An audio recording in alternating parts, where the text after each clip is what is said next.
A gente vai falar de Brasil, a gente vai falar de eleição, a gente vai falar de proposta. Quero ouvi-los. Teremos 15 minutos, é isso? Vou só pedir para me confirmarem aqui.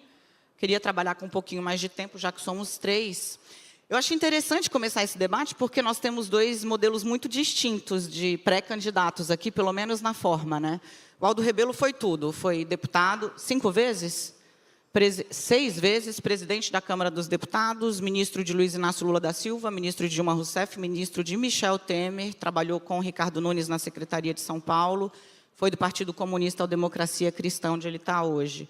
O Renan Santos começou na rua, né? É fundador de um dos maiores movimentos de rua do Brasil, fez uma bancada, tanto em São Paulo quanto em Brasília, e agora fundou o próprio partido, pré-candidato pelo Missão. Vou começar pelo Aldo.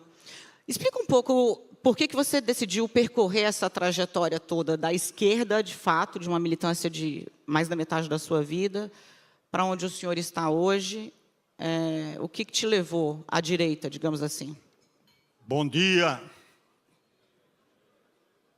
Bom dia. Bom dia, não, boa tarde, Daniela. Boa tarde, Renan. Lamentar que o meu amigo Caiado não pôde comparecer. Esse aeroporto é perigoso. Foi aqui onde se deu o acidente com Eduardo Campos. Então, é preciso ter cuidado.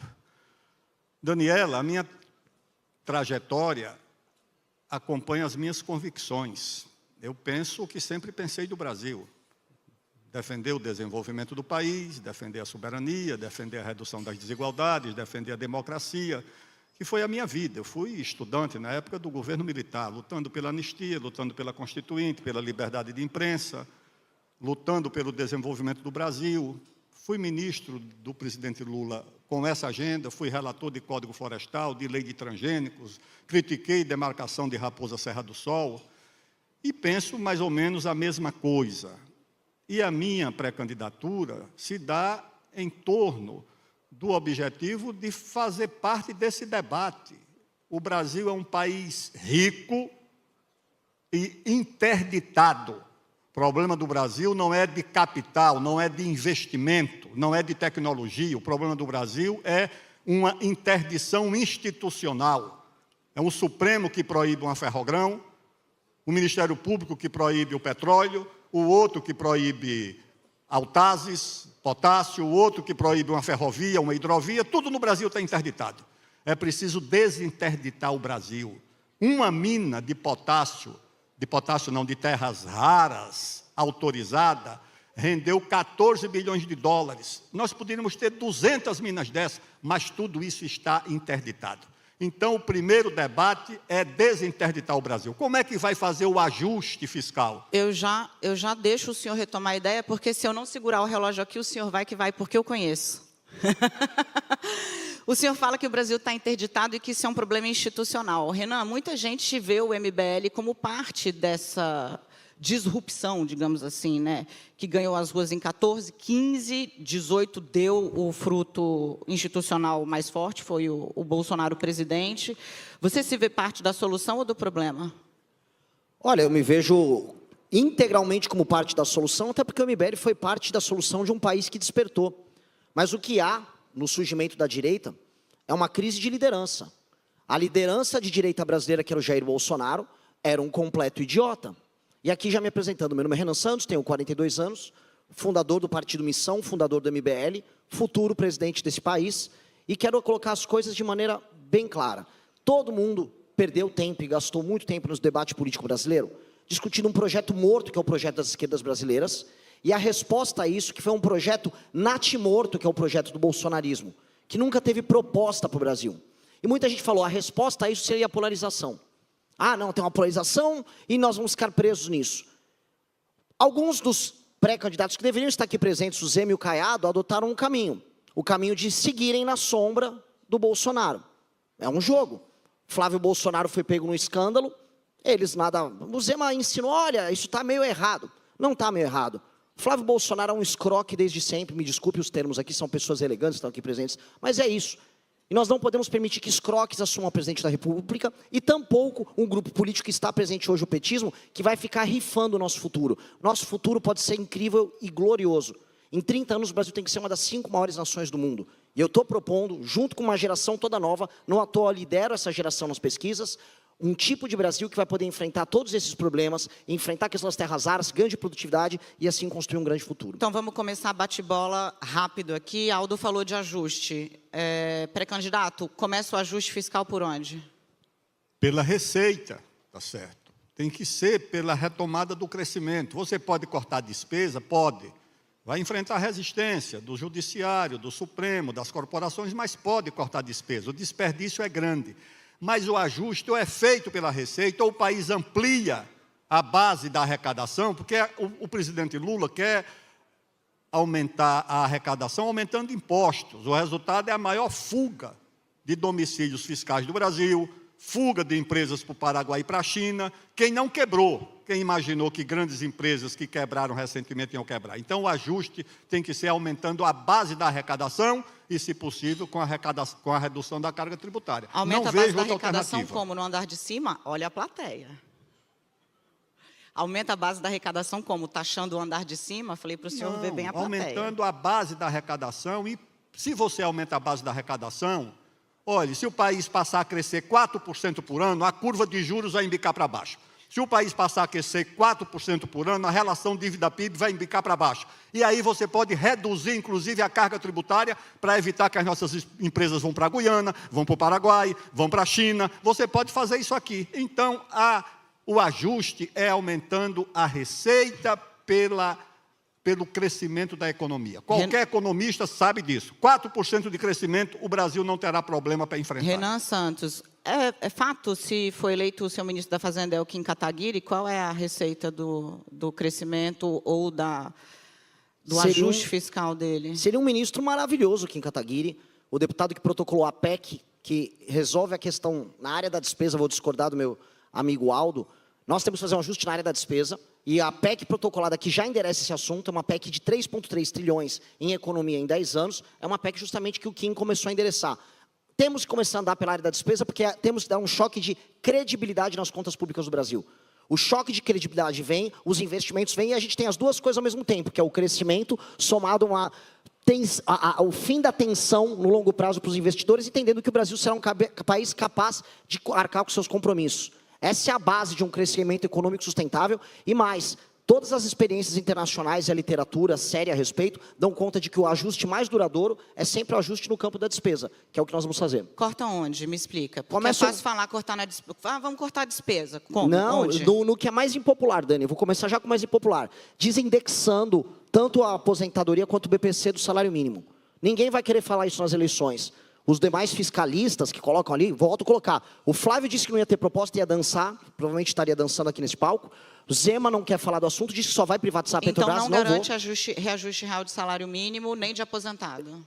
O reajuste é feito na inflação e o presidente pode fazer o ajuste real. O que não dá para ter são os gatilhos automáticos. Gatilho automático acabou. Desvinculação. Temos que fazer uma nova reforma da Previdência e tem que ter coragem de fazer isso e falar isso em público, igual o Milei falou. Não adianta a gente se esconder, senão a gente vai meter um estelionato eleitoral no eleitor, e eu não estou afim de fazer isso. Gostei do ritmo, Aldo. Reforma da Previdência 3.0, 4.0, o Lula fez 2, mais ou menos, né? Temer tentou, Bolsonaro teve, Paulo Guedes a versão dele. Como faz? Porque a conta não fecha ainda. O problema econômico é parte do problema político. O Brasil vive um ambiente, uma situação onde quem tem poder é concedido por uma norma, por uma Constituição. A autoridade é concedida por uma biografia, por um comportamento. Respeito entre as instituições tem que ser pelo poder, mas também pela autoridade. No Brasil, infelizmente, quem tem poder não tem autoridade. E é preciso recuperar, no exercício do poder, a autoridade de quem o exerce, que no Brasil acabou, no Congresso, no Executivo e no Supremo Tribunal Federal. Essa é que é a verdade. Da Previdência ele não falou, mas falou de Judiciário. Eu quero saber, reforma do Judiciário é uma pauta que está em voga hoje. Qual é a sua? Claro que a reforma do Judiciário tem que começar com uma emenda à Constituição, que tem que ser apresentada no primeiro dia do governo, um emendão, eu chamo de emendão. Todos os artigos que dão ao Supremo o poder de interferir e substituir os demais poderes têm que ser revogados, senão o país se torna ingovernável. O Supremo é quem decide se tem CPI, se não tem. O Supremo é quem decide sobre matéria tributária. O Supremo é quem decide sobre orçamento. Isso não está na Constituição. Isso se chama usurpação de atribuições e gera, não é apenas insegurança jurídica. Isso é pior, é insegurança institucional entre os poderes. Eu ou tenho você dúvida enfrenta se isso ou o país é amplia ingovernável. ou diminui a insegurança institucional. Mas quero ouvir qual é a sua proposta de reforma do Judiciário, Renan. O Judiciário tem que cumprir apenas o papel de guardião da Constituição e de ator que discute temas abstratos ligados à questão da constitucionalidade, e não mais como última instância do processo legislativo. E mais, ministros do STF não podem ter escritórios ligados a eles fazendo negócio por aí, todo mundo sabe que isso ocorre. Decisões monocráticas têm que acabar, tem que haver filtro de entrada. São 8 mil ações que rolam no STF brasileiro, enquanto na Suprema Corte americana são 50. Nós temos que criar uma corte que cuide do tal do foro privilegiado, feita por desembargadores com mandato de no máximo de 2 anos. E concordo na temporalidade com o ministro Aldo. Tem que ser logo no início do mandato. Um presidente que chega com moral, coisa que infelizmente os que estão primeiro nas pesquisas não têm, ele tem que chegar com essa moral e não para guerra com o STF. Eu não quero guerra. Eu quero que todo mundo tenha suas atribuições. E aí sim o poder executivo recupere seu poder de executar. Porque o que o Brasil está faltando é poder de execução. É fazer as coisas acontecerem. Minha geração está de saco cheio de ver as coisas acontecerem no nosso país. Deixa eu puxar vocês para o plano terreno, porque o Missão Partido Novíssimo vai para a primeira eleição agora, e o Democracia Cristã, partido antigo, nunca teve uma representação que pudesse garantir uma base para qualquer governo. E vamos olhar o Congresso de hoje, né? Nem Bolsonaro teve maioria tranquila, nem Lula teve maioria tranquila. Na verdade, tranquilidade é uma coisa que não tem desde que o Congresso... Oi, Rodrigo Maia... Inventou o orçamento impositivo, passou pelo secreto e agora está aí no meio do caminho. Como é que faz para governar sem base, Renan? Porque maioria você não vai ter. Vai ter que ter base. O presidente da República vai construir base. Meu partido hoje é um partido basicamente pequeno, porque ele tem 6 meses de idade, mas, na hipótese cada vez mais provável de vencer a eleição, o meu partido formará a maioria. Eu também terei inúmeros deputados eleitos por ele. E eu vou conversar com as lideranças partidárias em Brasília, sem medo de composição, Daniela. O que eu não vou ter é composição baseada nesse jogo imundo que está rolando hoje. Não dá. O Brasil não pode ser tocado pelo Centrão, e eu digo mais, quem manda na lógica atual do Centrão são os parlamentares dos estados menos... Mas vai negociar com quem, Renan? Porque o partido que mais cresceu no Brasil é o PSD, o MDB, vou conversar com eles. Só que eu não vou conversar com a banda podre. Todos os partidos têm nomes bons para indicar. Não tenho problema nenhum em trabalhar com eles. O problema que eu vou ter é ser indicado no sistema de incentivo mais imundo que tem, que é baseado na troca de favores mais baixa. Num governo nosso que vai ser eleito com projeto, eles vão participar e vão vencer comigo no projeto. Entrar no jogo para roubar, eles vão ser tocados para fora. Aldo. Olha, está ali o Rodrigo Maia, era o líder da oposição, quando eu era líder do governo, presidente da Câmara, e havia ali um governo de corresponsabilidade. Havia diferenças grandes. Era um líder combativo, fazia uma oposição muito dura, ele, ACM Neto, Ronaldo Caiado também. Mas a gente dialogava. Eu fui no casamento do ACM Neto. Imagina hoje uma reunião social entre líderes de governo e de oposição. Quando o Brasil atravessou a regência, com guerras civis simultâneas, o Dom Pedro II chamou o Marquês de Paraná e disse, faça um gabinete de conciliação. O país voltou a crescer, teve paz, fez ferrovias. O Brasil precisa de um governo de conciliação, um governo de união nacional, que não vai sepultar as diferenças, elas vão continuar existindo. Mas será que o país não tem nada em torno do que se unir? Será que retomar o desenvolvimento não une o país? Empresário, trabalhador, classe média? Será que o país reduzir desigualdades não une o país? Eu sei que isso aí pode ser uma coisa... O romantismo, que eu não vejo outra forma de fazer política, tem que ter romantismo. Um governo de união nacional, um gabinete de conciliação que deixe o país respirar em torno do que une, porque os problemas unem o país. Se os problemas unem, pelo menos uma parte da solução tem que unir. Então fica aí para quem tiver esse desafio, pensa nisso, senta, conversa, discute, as divergências são essas, mas isso aqui une o país, como nós tivemos condições de fazer durante muito tempo lá no Congresso Nacional. Eu não quero deixar Vossas Excelências saírem daqui sem falar do assunto que preocupa muito o brasileiro hoje, que é segurança pública. Então, eu vou pedir licença ao João Camargo e à Camila. A gente tem ainda 10 segundos aqui. Eu vou botar mais um minutinho no meu relógio. Renan, você falou até em pena de morte no Brasil. Estrutura para a gente rapidamente aí qual é a sua ideia para a segurança pública. Gostaria de ter, mas precisaria de uma constituinte.